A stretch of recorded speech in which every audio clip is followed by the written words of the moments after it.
This is the Plant Yourself podcast. I'm Howard Jacobson of plantyourself.com and the Big Change Program with Josh LaJaunie. This podcast is part of my mission to help you live a committed and compassionate life. This week's quick announcement is that the Big Change Program opens up in about a week and a half. If you're on my email list, you'll get information about it in the next few days. If not, you can read all about it and take a test drive at bigchangeprogram.com. Now let's talk about today's show. So I'm not into collecting. I never got excited about all the state quarters or, the Franklin Mint 12 days of Christmas salad plates and stuff like that. But when I watched the Missing Chins Run Club on Good Morning America, the end of October 2017, I got the itch for collecting, because there were 6 chins, and I had all of them on the podcast except one. And so I reached out to Josh Turner to complete my collection, and it turns out he's much more than the final Good Morning America chin in my podcast collection. He's also one hell of a smart, compassionate, committed human being. He's a type 1 diabetic who was told that his quality of life, his health, his longevity would be compromised by this disease. And after decades of struggle and misery and fear and alienation, Josh discovered a plant-based diet, the exact opposite of what his doctors had been telling him to do, and he took up running. In the process, he's lost almost 100 pounds, he's gained his life back, and he's become an inspiration and a lighthouse for other type 1 diabetics who are struggling to escape the grip of the wrong-headed medical model of disease management with their low-carb, high-protein diets. And I'm noticing a trend on the podcast lately. I've been having, what people think of as ordinary folks, not health professionals, not researchers, not activists, just people who have turned their lives around through these human protocols of eating the right food and moving our bodies in the right way. And I'm really grooving on these, and I'd love to continue to do them. It's really fun, and it's great to give people a platform, some of whom are then going to go on and start their own blogs and podcasts and health companies, and that's how we get the ball rolling. That's how we turn the snowball bigger, and we change the world. So without further ado, Josh Turner, welcome to the Plant Yourself podcast. Well, thank you for having me. It's a pleasure. So I feel like a little bit of a collector in that when you and a bunch of your buddies appeared on Good Morning America 2 or 3 weeks ago, you were the only one I hadn't had on the podcast. And I was like, you got like 49 of the 50 state quarters and you want that last one. So, yeah. And your story was just amazing. And you were so sort of matter of fact and charming that I was really eager to have this conversation with you. So welcome. Well, thank you for having me on here. I really appreciate it. Yeah, let's start. So you were unique among all the folks in that you didn't have the 200, 300 pound weight loss, but you had arguably a tougher hill to climb, right? You're a type 1 diabetic, right? Yes, sir. For 30 years, I've been type 1 diabetic. So before we dive into that, can you just explain to everybody what that means, what the difference is between type 1 and type 2, and what it's meant for your life? Well, type 1, my pancreas doesn't work. Well, they think that some kind of way that a disease attacks your immune system and it damages your pancreas, so it doesn't, the insulin that you produce, or it doesn't produce insulin, it doesn't work in my body. So I have to actually take insulin from another source to take the sugar out of my body. Okay, so there was like a type 2 diabetic. They may be producing insulin, at least for a while, until their pancreas poops out. But because of other factors, the insulin isn't working, but it's still in their body. So when they get it working again, they can kind of return to normal. But you're missing the cells in the pancreas that produce any insulin. So without a regular supply, you can't survive. Yeah, correct. I would get really, really sick. They call it ketoacidosis would start in me, and actually it would put you into a coma and you would die from it if I didn't have the insulin in my body. So how old were you when you were first diagnosed? I was 10 years old. I was a kid. And how did the doctors think to look for that? What were you experiencing? What were your symptoms? Well, actually, it was my mom. She's she's main part in this story. But my mom realized that I would come home from school every day, and I would just go home and go to sleep every day. I would go home.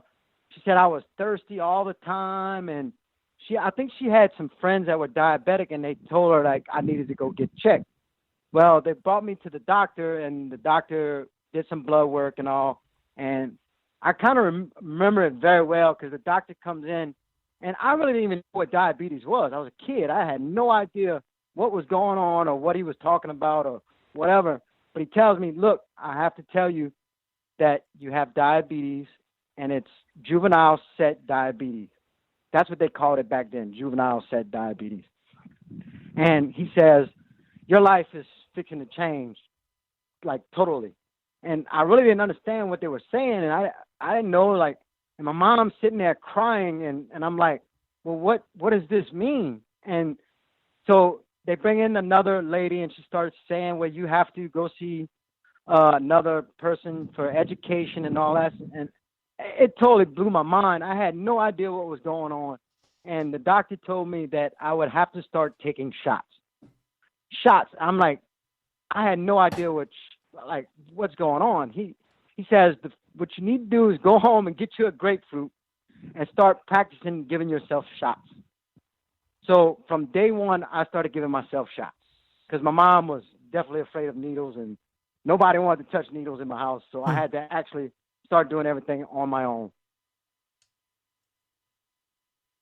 Wow. So what was your, I mean, you seem like you sort of matter-of-factly took over and started giving the grapefruit and yourself the injections. What was your thinking at that time? Did as you started realizing like there was this thing wrong with you, you didn't know anyone else who had diabetes? Were you feeling like, cursed? I felt like I was a loner. Yeah. I felt like I was alone. I was in the world by myself. I felt like, my mom's telling me I can't have candy anymore. I can't eat a whole bunch of stuff.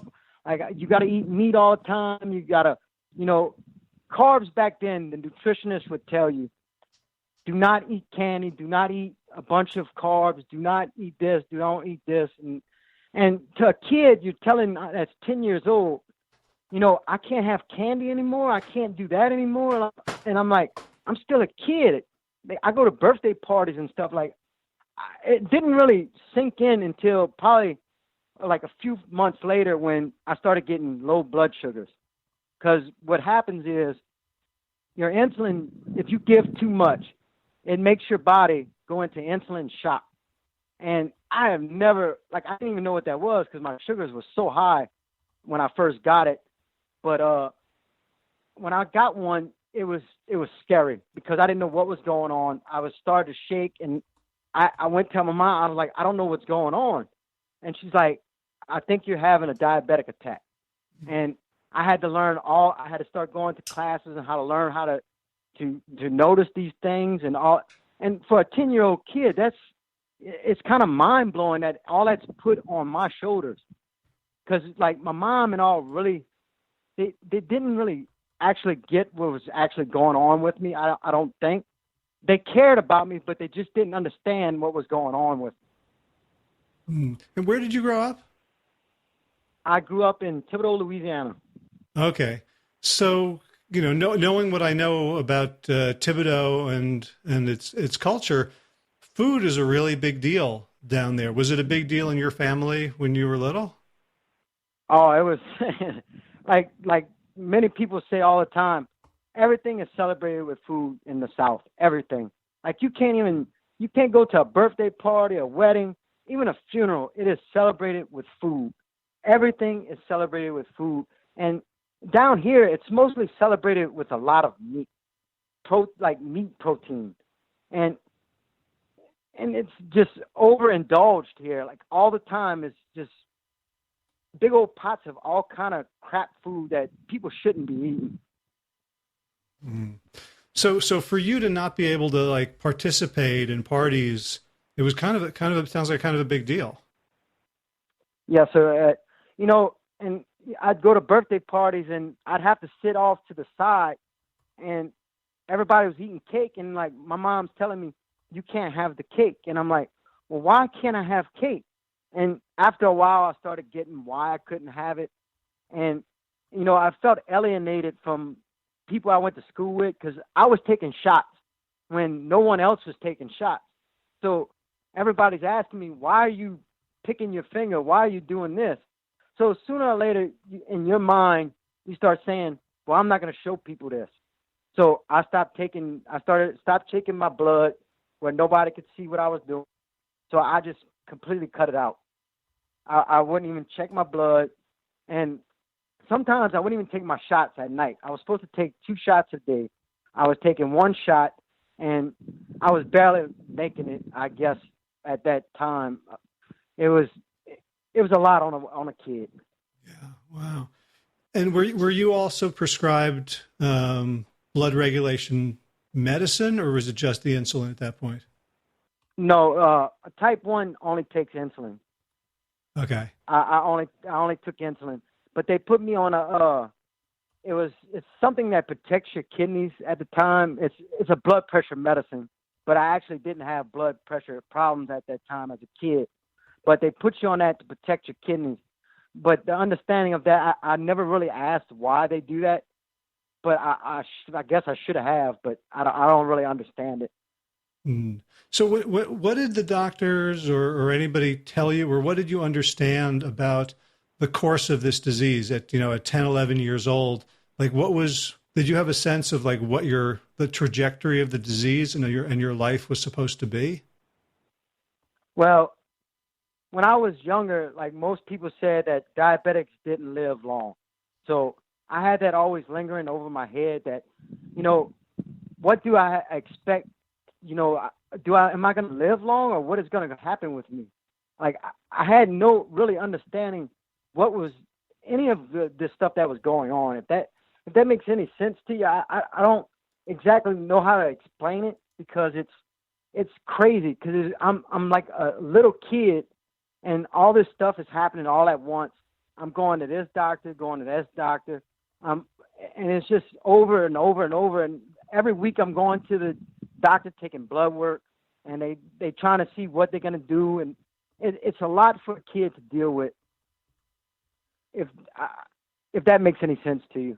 Yeah, well, I mean, yes and no. Like I can intellectualize it, but I can't imagine what it was like. For me to put myself back at that age and think that I have this thought in my mind that I'm not going to live that long, I might have gotten, reckless or depressed. I mean, it could have gone any which way. So how did you kind of deal with it emotionally? Well, emotionally, it was very hard. But when I was younger, I had a really good group of friends, and I always stayed with my friends, but they always knew something was wrong with me. They always knew like something's different about him because I would just get sick all of a sudden, and they would wonder why I was getting sick, and then I didn't know exactly how to explain it to them because I was different from them, and how I didn't really understand it, so I didn't know what to tell them about it. So I would go home and like I would deal with it. Like I would get in my room and think about what I was going to try to tell them, but I never really told them exactly what was going on because I really didn't know what was going on. Mm. So as you got older, what was your experience of the disease? Was it just having to sort of manage the insulin and monitor your blood pressure? Did you start having other symptoms? Well, as I got older, I started playing sports, and I played a lot of basketball. I started dealing with a lot of low blood sugars. If anybody knows, I'll try to explain what happens. What happens when you're moving around, the insulin works better in your body. It takes the sugar out of your blood very quickly. And the more you use your muscles, the more your sugar goes down. Well, I started playing basketball a lot and playing football. I played all kinds of sports, but I was different. So every time my sugars would get low, I would go to start passing out, getting weak, falling over. And then people didn't want me playing sports with them anymore. So then I had to deal with that. Like, they're like, well, we can't have this. He's passing out and stuff. And nobody knew what was going on. So that's like your high school coaches didn't want you on the team? Well, it was more like when I was in 13, 14, it was like little league stuff. Uh-huh. It was not actually high school, because I never really played in junior high or anything, because I knew nobody would want me on their team when that would happen. So I would just, after I got out of the little league stuff, I just didn't do it anymore, because I felt alienated and I didn't want to do it anymore, because people were actually like, man, we can't have him on my team anymore. And telling that to a little kid, what was I going to do? Yeah. So then continuing, did you start having other symptoms? Well, I didn't start having more symptoms until I got a little older, because in high school, my mom and all kept, like, they regulated what I ate. I ate a lot of protein and stuff, but like meat consumption back then, but my sugars were always like my sugars always stayed in the 9s and 10s. It's an A1C. I'm going to explain what that is. They check your blood sugars over a 3-month period. So in that 3-month period, it can tell you what you're doing in that 3-month period. If you're taking care of yourself, if you're following your diet, all of that. Well, every time they would take it, my sugars would be 9, 10s, and that's considered high. That's considered where other things will start happening. You'll lose your eyes, neuropathy. But back then, nobody knew what neuropathy was, but that would start happening. But all that didn't start happening until I got into my 20s. Uh-huh. So when your sugars were 9 or 10 and you were getting the message that they were high, was that explained to you like you're doing something wrong? You're eating the wrong food, or you're not monitoring yourself enough, or you're just unlucky, or they don't have an explanation? No, they knew that. They can tell when they check your sugars at that range, they can tell you're doing something wrong. They know that you're not following something. But I'm a kid. I was like, I'm doing everything you saying, and I would write down fake numbers for my meter and all that, and and the doctor was like, well, this can't be right, because your sugars are high and you're showing lows. So I'd actually lie to people back then. I would lie to them, because you don't want to tell people you're sick. And I look like I'm a normal person, but I'm really not a normal person. I have an autoimmune disease that makes me sick. Right. And it sounds like there was nobody in the medical profession that you had a really trusting relationship with, if you're making up numbers. No, sir.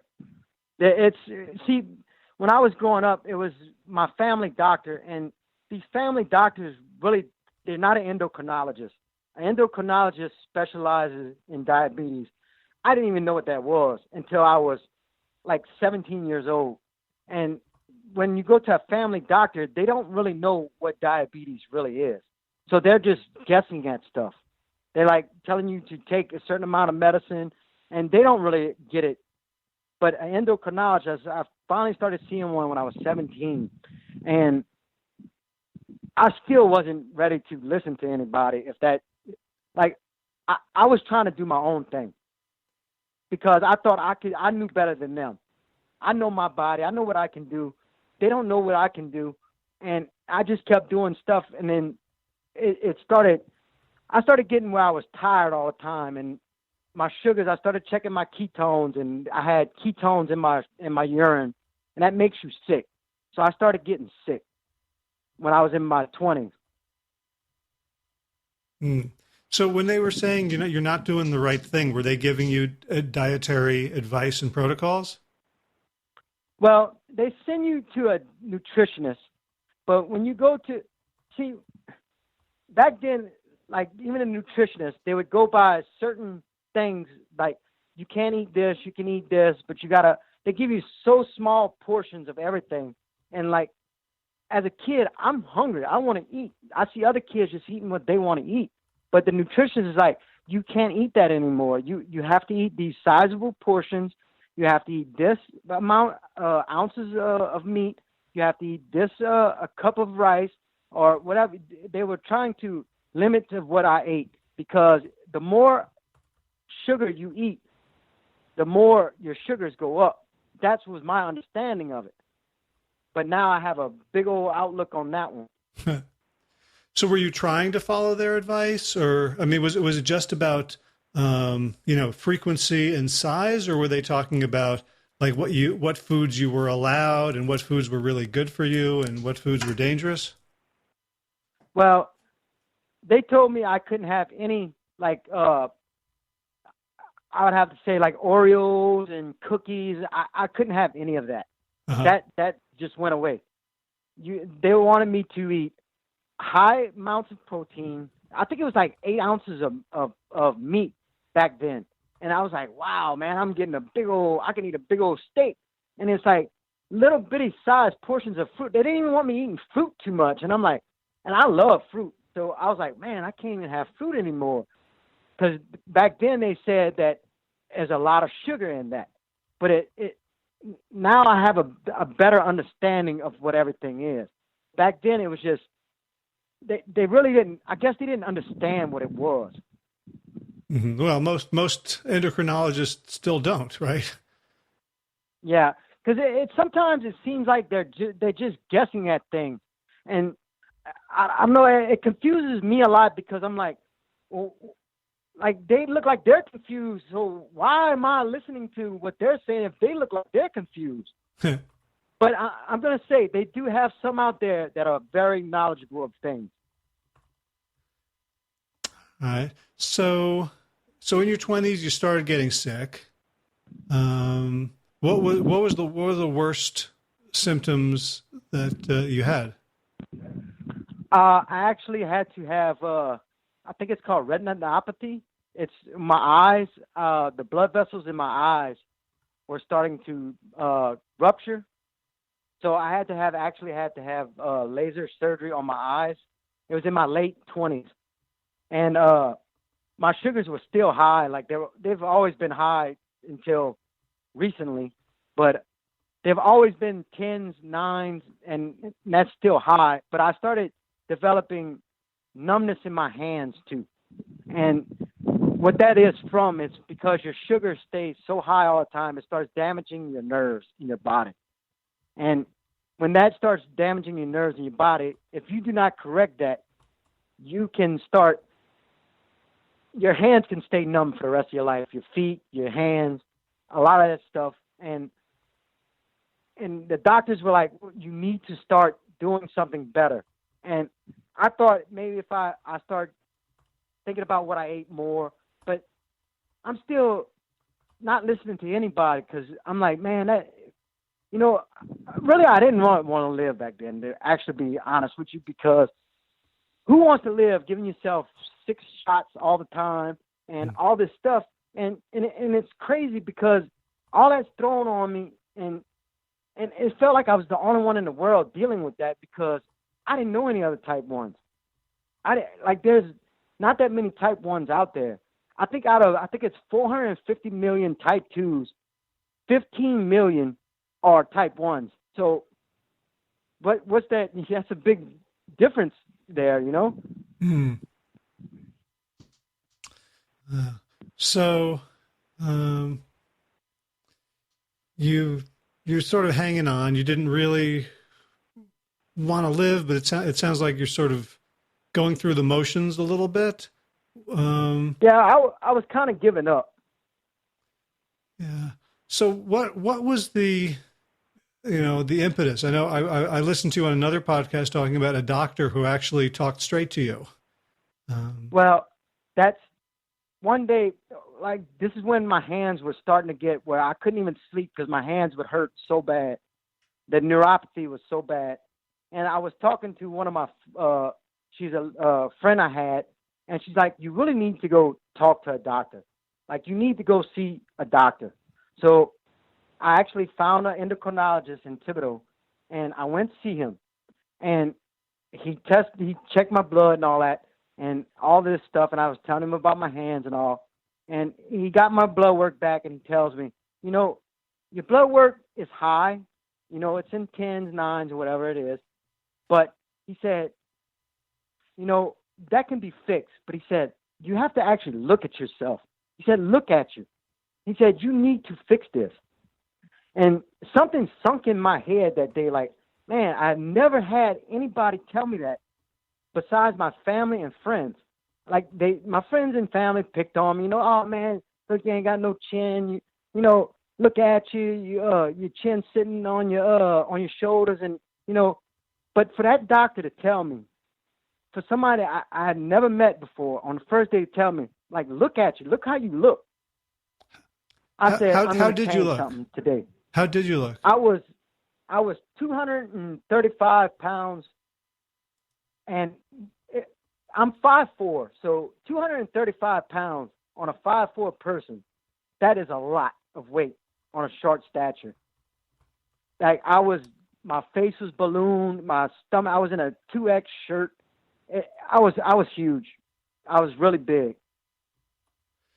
And that's unusual for type 1 diabetics, isn't it? Well,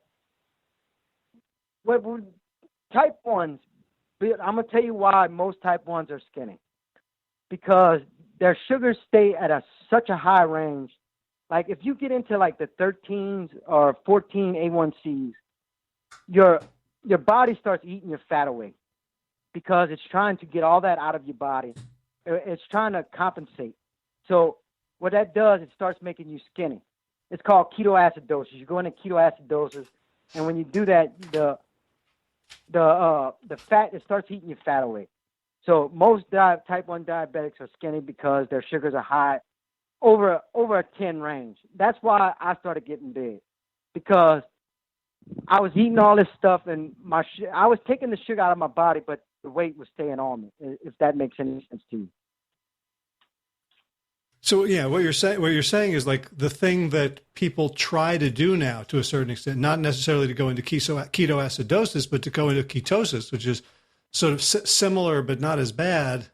Like, that's how there's a whole movement around paleo and ketogenic diets that's basically trying to mimic the damage that a type 1 diabetic's body is doing to them. Correct. You're exactly right. That's what people mimic that. All right, so your endocrinologist says you have to fix this. Look in the mirror, and what, from someone who was kind of giving up, what did that do to you, kind of emotionally, psychologically, spiritually, instead of saying, "Oh, screw it, I don't really care anymore"? Well, I'm going to talk about this because I have a 20-year-old son. And that's a big part of why I didn't give up, because my mom had passed away. This all leads up to this. I'm going to tell you why I ballooned to that weight also. I'm going to get to that first. Well, my mom was a big part of my life. I was a mama's boy. I was the baby of the family. My mom was like my best friend that I really didn't realize till she passed away. When she passed away, she died of heart disease. And, that really, it hurt me really bad. And I went to a bad place where food was comforting to me. I would eat all the time, started drinking, and that comforted me. But when I went to that doctor that day, something in me said, this guy that doesn't even know me is looking at me and saying, I look like a tub of crap, and I'm going to fix this today. Well, when I left there, I went home. They had a treadmill that had been sitting on our back porch forever. I got on that treadmill, and I started walking 3 miles every single day. And I would not give up. I kept walking on that treadmill, kept on walking, and I changed my diet. At first, I'm plant-based now, but at first I wasn't plant-based. I gave up dairy because I have a good friend. His name is Josh Lajani, that is a very good mentor to me. And he was doing a plant-based diet, but I thought I couldn't get rid of protein because my nutritionist at this time is telling me I need protein. It slows down my sugars in my body. It makes me more regular through the day if I eat that meat with my vegetables or rice or my carbohydrates. And so I started getting rid of dairy, and I kept eating my chicken, and I kept asking advice to him, like, man, do I really? Because I didn't understand what protein actually was. I thought protein was meat, and that was it. I didn't know there was protein in broccoli and all kind of beans and all. I didn't know that. So I started doing a little reading, and I started talking to him more, and I realized that there's different ways to start doing this stuff. So when I started getting rid of the turkey and the chicken, my sugars started going down. I went to the doctor, and my sugars were in the high 7s or 7.9 or something like that. And my doctor was like, dude, what are you doing? And I'm like, well, I told him I gave up milk and gave up red meat. And he's like, well, he said, your sugars are still high, but, by this point I had lost about 50 pounds. So I'm looking skinnier to him. And he's like, man, you're looking good. And I kept on walking and all this. And, life started changing. I started feeling more alive, where I would hang with people, go out with people. I could talk to people. I started working out with people. And, my whole life changed that day.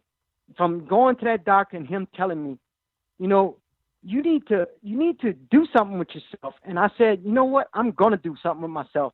I want to be around for my son, and, and I'm going to be here for him. So, let's take this back a little bit. So how old are you now? I'm 39. I'll be 40 in December. Okay. And so you had your son, you were pretty young. Yes, sir. I was 20 years old. Uh-huh.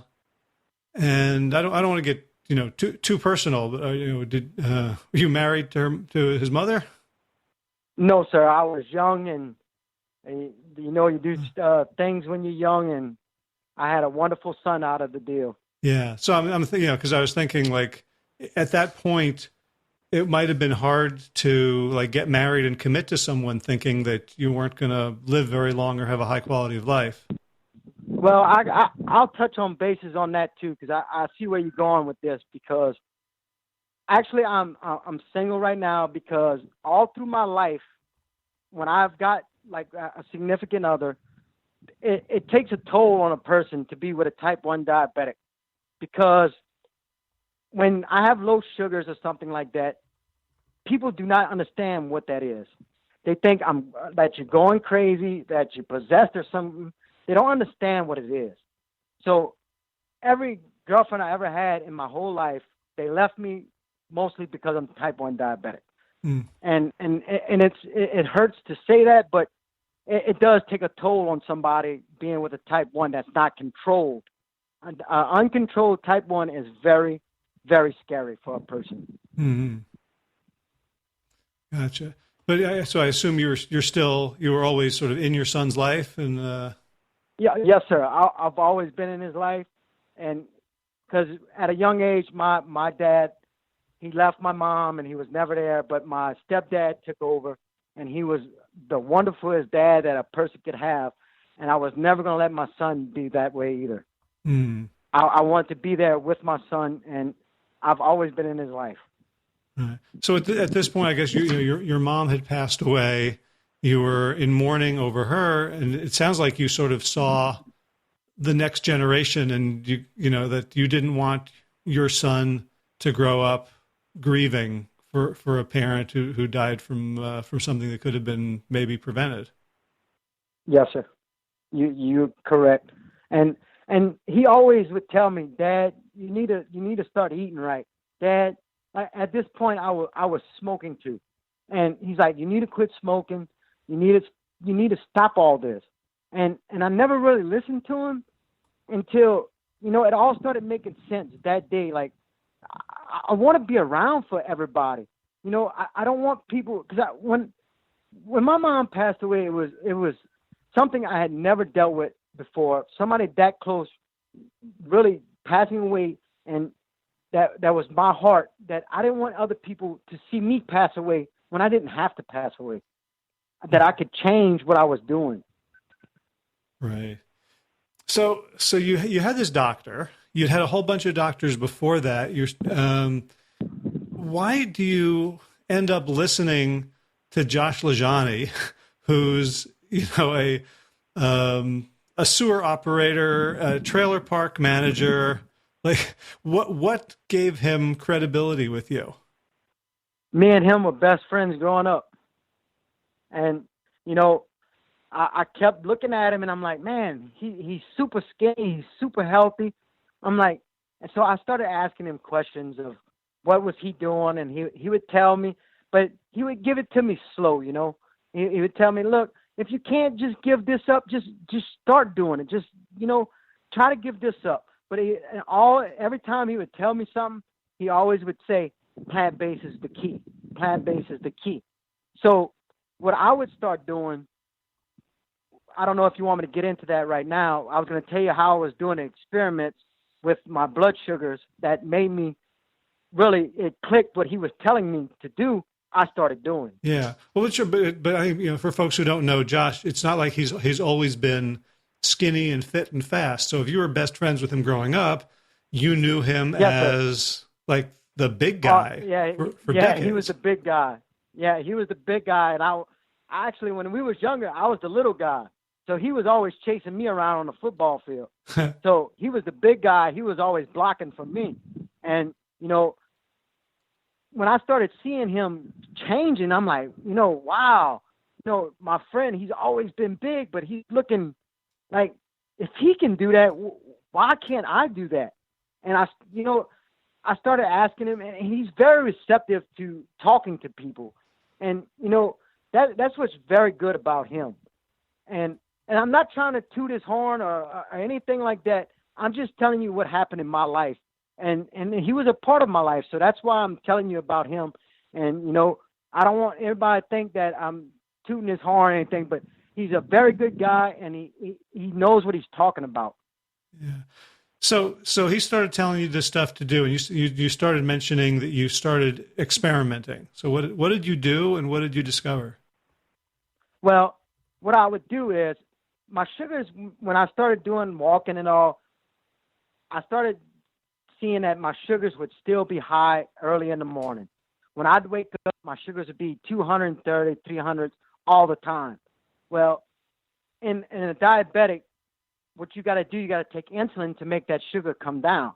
So that whole day, I'm trying to get those sugars back down. So I'm trying to catch up the whole day. And when your sugars are high in the 300s, you're tired, you really don't want to do anything. But I was working out so much, I could still do things because I was working out so much that my body was better adapted to doing things. Well, I started eating the meat, and I see my sugars would be high in the morning. Well, what I would start doing is I would take the meat out, and I would start eating just plant-based foods, vegetables, rice, potatoes, stuff like that, beans. And lo and behold, the next day, my sugars are right where they should be. So this whole life that everybody was telling me, eat this meat, and it's going to slow your sugars down, it's going to make it at a certain level, was a bunch of bull. It was not what I should have been doing, because those carbs is energy. And what it is, I was waking up and I'm like, man, my sugars are perfect. So how do you go against that? You can't say, well, if you take that out of the situation, so what is it? You can't say, well, it's not the carbohydrates, it's the meat. When I took the meat away, my sugars went down. So what's the problem right there? So when you started doing that, did you start mentioning it to your doctors? Yes, I started talking to my doctor, because when I went back, I think it was like the third time, I had lost a lot more weight. I think I lost like 80 pounds by this point. And he was like, man, what are you doing? And I said, look, doctor, I want to tell you, because he said, man, your sugars are like perfect. Like your A1Cs are like a 6. And he's like, that is unheard of in a type 1. Most type 1s do not get to 6s. And he's like, what are you doing? And I said, well, Doc, I've turned out to be a plant-based eater. And he's like, well, whatever you're doing, keep doing it, because there's nothing I can tell you to do that you're not doing yourself. Like you are, like he tells me I'm his star pupil in the doctor's office. He's like, dude, like, it's nothing I can even tell you. Because he sees me, like me and him go to the same gym and all, and he sees me putting in work every day, or whenever he's in the gym, he's like, man, you know, because I picked up running, and now I run a lot, and that's one of my main hobbies. I love to run, and I'm on a run streak right now. I think it's like 23, 24 days or something like that now. But yeah. So that must have felt incredible to have a doctor basically telling you that you're doing perfect after all those years of kind of, fudging the numbers and kind of ducking responsibility. Well, this is another thing too I started doing. They gave me an insulin pump. This is a game changer for a diabetic. I got this insulin pump, and when I tell you I was taking 6-7 shots a day, I don't take shots anymore. My insulin pump does almost all the work for me because I had to learn how to carb count. So whenever I sit down with food, I have to know exactly how many carbs is in there to enter it into my machine to put it so it takes the sugar out of my body. So I started testing my blood and all that, and he noticed all that. He's seen that because he can tell when he gets my pump, he plugs it into a computer, and it tells him everything I'm doing. And I can't lie to that machine because it tells what I'm eating and all that too. Gotcha. So when you started walking 3 miles a day on the treadmill, now you mentioned you've run 24 days in a row, and that seems to be a pretty common thing for you to go on these long streaks of daily running. How did the walking on the treadmill morph into what you're up to now? Well, I started walking like I said, the 3 miles. Well, that 3 miles, actually the first treadmill that I had, I burned it up. I had to get a whole new one. And on the second one, I would jog half, say you got 4 laps on a treadmill, I would jog 2 laps, and then I'd walk 2 laps. And then those 2 laps started going into 4 laps. Then it would move on, and I started jogging. Then all of a sudden, I got so much stamina, I started running. And then I got even better when I went to a plant-based because I didn't run out of air. My muscles felt good all the time. I never got hurt. I didn't get sick. I can't even tell you the last time I've been sick. It's crazy how much a plant-based diet will totally change everything you're doing. Because, I could go on runs and just keep running, but there's a downside to that too. Because with the type 1, like I told you earlier, when you're putting out that much energy in your body, your sugars go down very, very low. Well, I had to start figuring out how to combat that with I got these Cliff Block things that I eat now that kind of regulate my blood sugars when I'm running. So it's more safer for me to run now. Actually, it was a Dustin Lajani, Josh's brother, that told me about these things that is a game changer for me because I was starting to get a lot of low blood sugars, and it's very scary when you're out there by yourself running and you get one of those. You don't have anybody there to help you. So I follow you. I think the last run I saw you did a couple of days ago was a 3 miler at like a 9.5 minute pace. That's pretty speedy. Yeah, I don't want to toot my own horn. I'm getting pretty quick now. Right. Well, I mean, you've got that now 5'4" and being right sized makes you pretty quick. That's what everybody keeps telling me, but I don't know. I'm going to see because I got a few people I want to race, and I want to see if I can beat him. So you have some races coming up? Yeah, well, actually, I have a half marathon Saturday that I'm going to do. It's the Big Easy half marathon in New Orleans, and I'm actually running with my brother. That is, that's a story that if I could tell you about it, I would like to, if you don't mind. Please. Well, my brother was in the military for 20 years. Well, he became a big runner, and he's always been running ever since I can remember. Well, he would tell me, like, man, come run with me at the Crescent City Classic. Well, a 235-pound man, you're asking him to come run, and you can't actually get up because you have colitis. It's inflammation of the intestines. I'm like, man, dude, I can't even walk to the mailbox. You're asking me to go run. Well, I started getting healthy, and I started walking and all, and finally I said, hey man, let's go run a race. And that was the first race that I ran. It was the one with Josh LaJaunie and his whole family, and my brother was in it, and me and him ran, and I actually ran that race in 28 minutes and 46 seconds, and it was a big game changer because I started being with my brother that I miss doing stuff with, because he was a very athletic person and I wasn't anymore. But that gave me my life back because I got my family back too. If that makes any sense, because I could get up and move and I could go out and be with them and do things and hang with my brother. And now I'm asking him to go run stuff. So I assume that 28 minutes, 40 seconds was a 5K? Yes, sir. It was a 5K. If it was a 10K, I would be very nervous right now. Oh, no. I'm not that quick. Okay. So what has the impact been on your son watching you make this transformation over the last few years? He's overjoyed. He hangs out with me a lot. Every weekend he's calling me, like, because I can go walk with him and go do things with him now. I've actually been taking him to, he's actually a chef, and not a chef, he's a cafeteria manager in our school system.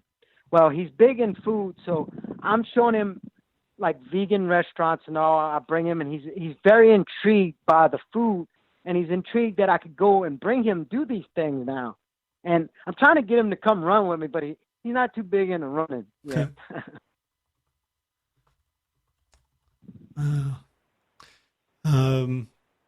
So you've got your half marathon. I noticed on your Facebook wall you share a lot of stuff about type 1 diabetes. You shared, Robbie Barbaro's, the Diabetes Summit. You shared a post about the discoverer of insulin. Do you feel like where you are right now that you are or want to kind of be an educational mouthpiece and a support for other people who are going through what you went through? I definitely want to talk to people that are in my situation, because I want to let them know there is other options out there, that the nutritional system that they're being taught, and I don't want to, I actually want to say it is wrong, because I'm living proof that it's wrong. I want to talk to them and tell them, look, there's other ways. You have to get up and move. You have to, you can't just sit down and do things that you've been doing, because it's not going to get any better. And yes, I do want to talk to people, and I do want to share, like, how can I make you a better person? If that makes any sense, because I didn't have anybody to talk to when I was that age. And actually, I wanted to tell you a story about, I was running one day, and it's kind of good I was running, because I was running down my street, and my neighbor has been living there forever. Well, the grandmother stops me, and she says, can you come see and talk to me? And I walked over. I said, yeah, what you got? She goes, I know you type 1. We've been living by you for almost all our life. And I was like, yeah, I'm type 1. She said, well, my grandson's type 1. And I was like, yeah, well, how old is he? And she said, he's 15. And, that kind of hit me, like, in my heart. And she says, he's given up. He's told me he doesn't want to live and all this. So she told me that, she said, I told myself, I have to do something. I have to talk to this kid and let him know there's other things he can do, and don't give up, because you don't have to give up. I'm 4 years old, and, I run 10 miles, and you don't have to give up. Well, I went in there and I talked to him, and I could see that his sugars were high, and he was kind of looking at me when I said, dude, I've been there where you've been. And I would tell him, I said, you tired right now, aren't you?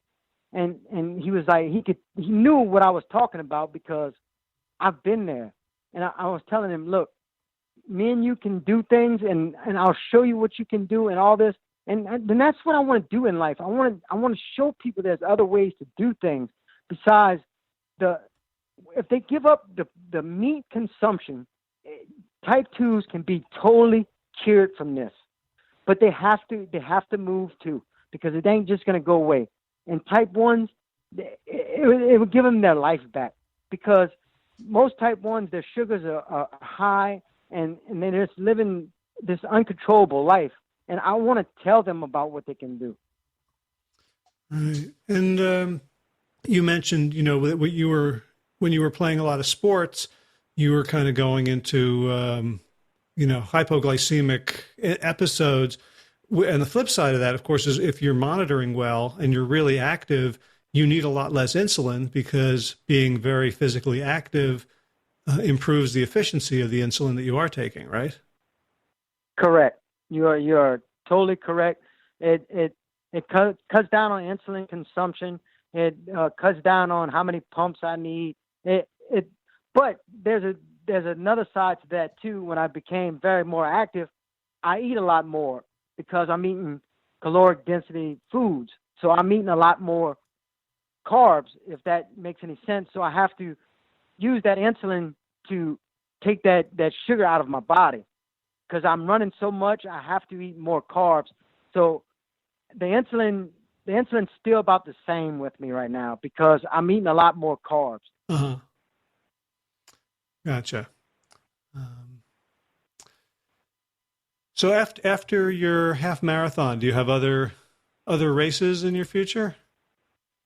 Yeah, I'm gonna tell you, you're a part of this group too, the Missing Chins.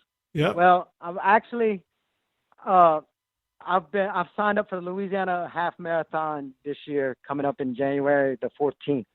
So I will be doing that with the rest of my Chin brothers. Nice. Yeah, I'm trying to decide. I think I want to go down, but I need to find somebody to pace, so I don't do something stupid and try to race it in the middle of my training. Well, I haven't ran a half marathon yet, so I don't know what my pace is going to be. So this weekend is going to be a very test run for me, and I'm just going to go enjoy it.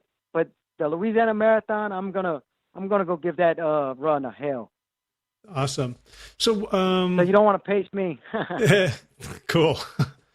So my last question is sort of just the nuts and bolts of transitioning, because I know it's hard to give up the foods that we think of as normal and natural and family recipes. So what is your food intake look like? If someone were sort of to follow you around with a camera, taking pictures of what you eat, what would they see? Did you have to become like a fancy cook, or do you spend a lot of time on it? No. I eat a lot of beans.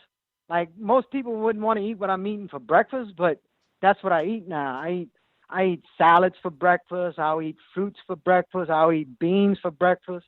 If they follow me around, they're gonna see a lot of vegetables all the time. Anything with a vegetable, I'm eating it. And it's not hard. It's like going into a supermarket and grab a can of beans and throw it over some lettuce, and that's your meal right there. People overcomplicate things that don't need to be complicated, because you'll have a potato sitting in a bowl. All you got to do is pop it in the microwave and eat that potato. Make you some rice. Eat that rice with some beans. It's not complicated, and it's actually very easy. It's less complicated to eat a plant-based diet than it is to go watch a piece of meat cook for 2, 3, 4, 5 hours, how long you got to cook it. It's way less complicated than cooking a meat. Uh-huh. So it doesn't sound like you're really into like, cookbooks and recipes. You just sort of like throw things together. Yeah, I try to do like some things that we have down here. Like if they got a gumbo, I don't put meat in it. I try to substitute with mushrooms and stuff like that, okra, and I put that in a gumbo or things like, I try to do our same things that we do around here, but I don't put any meat in it. Like if I have a jambalaya, I'll put onions and mushrooms instead of chicken and sausage. But it doesn't have to be complicated. I don't have any cookbooks or anything like that. I just wing most of the things that I'm doing. I ask some people sometimes like, hey, what is that you cooking? Because I have friends that are plant-based eaters now that I ask them about what they eating, and I try to do what they're doing, if that makes any sense to you. Uh-huh. Right. Well, Because Josh, he doesn't make stuff out of cookbooks. He eats kind of like I eat, just grab a potato and eat it. It's not. I'm not trying to spend 2 hours trying to cook something. right. So do you have plans for increasing your online presence or advocacy, website or Facebook or anything? Well, I was talking to Miss Casey Johnson my last podcast, and everybody keeps stressing that I need to get out more publicly and actually talk to diabetics. And I think I'm going to start. I'm going to start working on a Facebook page and then maybe something like that. And people at work has been telling me too that I need to just get on YouTube and talk and tell people what I'm doing and let them know look, this is what you can do too. So I think I'm going to start doing that type of thing and just get out there and show people my life. Beautiful. Beautiful. And I can't let you go without asking about New York and Good Morning America. Well, what was that like? Michael Strahan is a very tall guy. Yeah. Yeah. Man, it's actually amazing. And, I actually got to talk about I got to tell people I was a type 1 diabetic. And, it all happened so quick, and they sent us out there.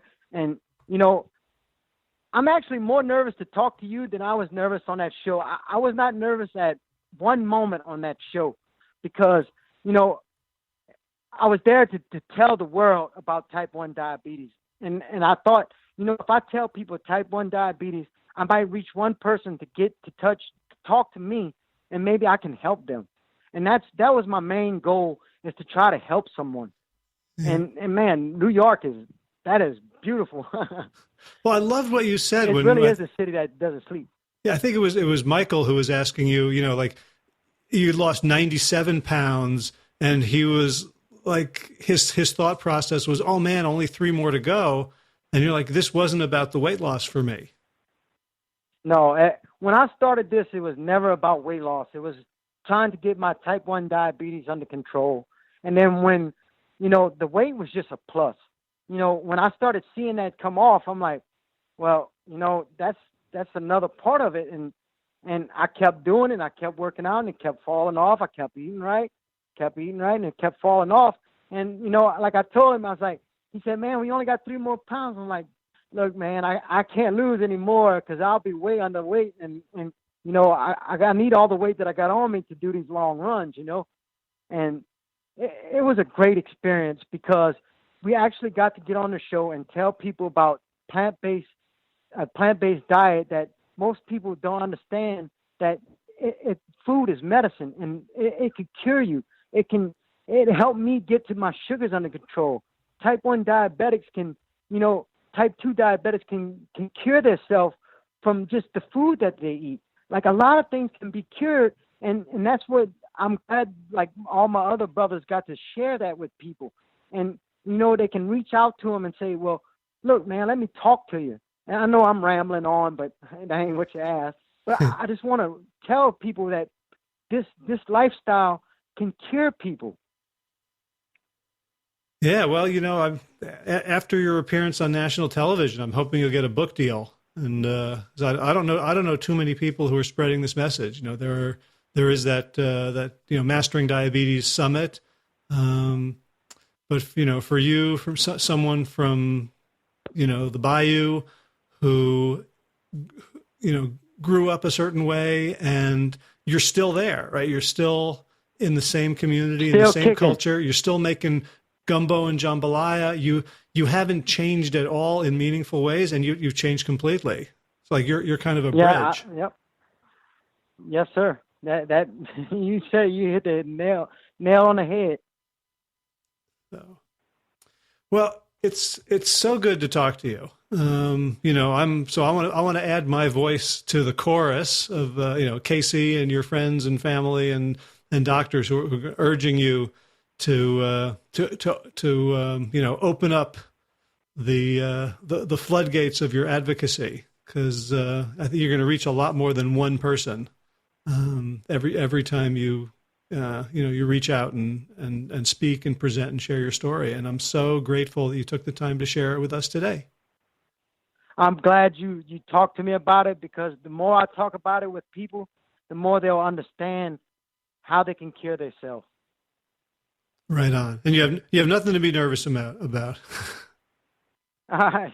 Well, it's just, I'm not used to this. I'm just a normal guy that works 8 hours a day, and I just ain't used to it. Right.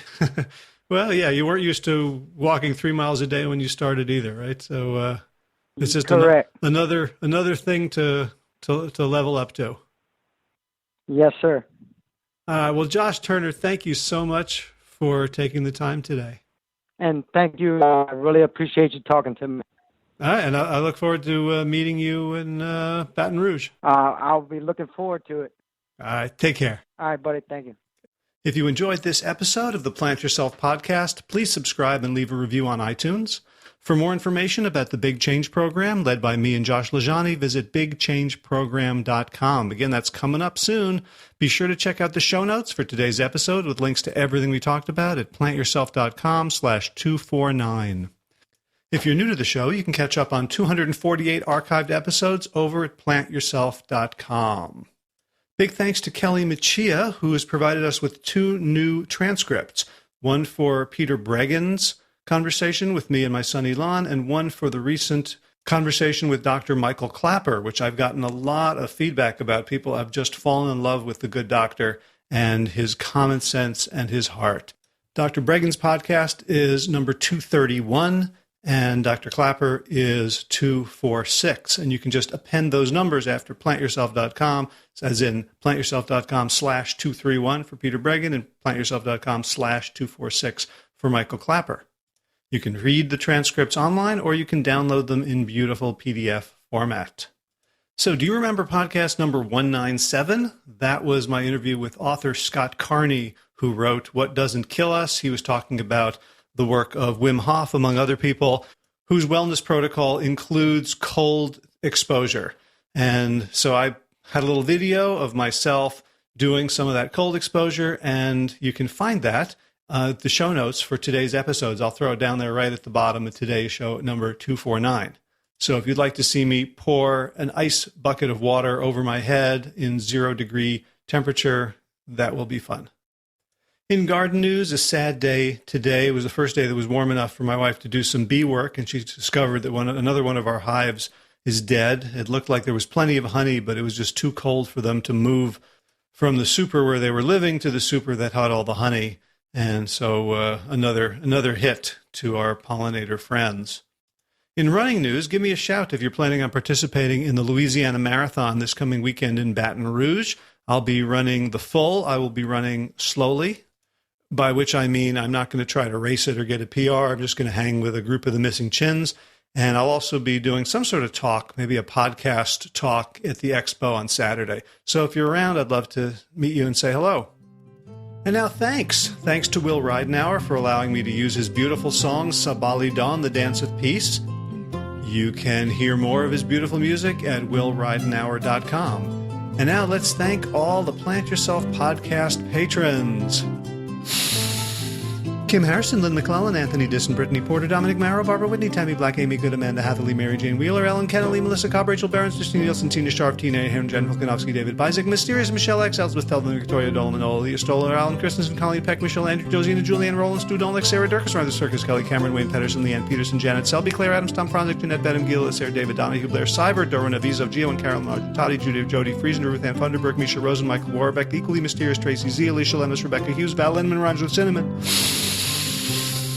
Nick Harper, Stephanie Holmes, Martha Bergner, Nicole Ramsey, Susan Ahmad, Molly Levine, the Inscrutable Harry R., Susan Laverty, the Panda Vegan, Craig Kovic, Adam Sharp, Karen Burry, Heather Morgan, Ashley Corker, and Kelly Machia, Deanne Norton, Bonnie Lynch, Plant Happy Oregon, Sabine Kurtzels, Nigel Davies, Marion Blum, Teresa Copel, Shell Rutledge, Julian Watkins, Breed O'Connell, Brian Sheridan, Shannon Hirschman, Kate Roseland, Ayat, Julie Langholm, Hedegard, Isa Tuzinwa, Connie Hainline, Aaron Greer, Alicia Davis, Aviva Lael, Heather O'Connell, Carolyn Jensen, Sherry Olakovsky of Plant Power for Health, Karen Smith, Scott Marani, and Karen and Joe and Crabtree.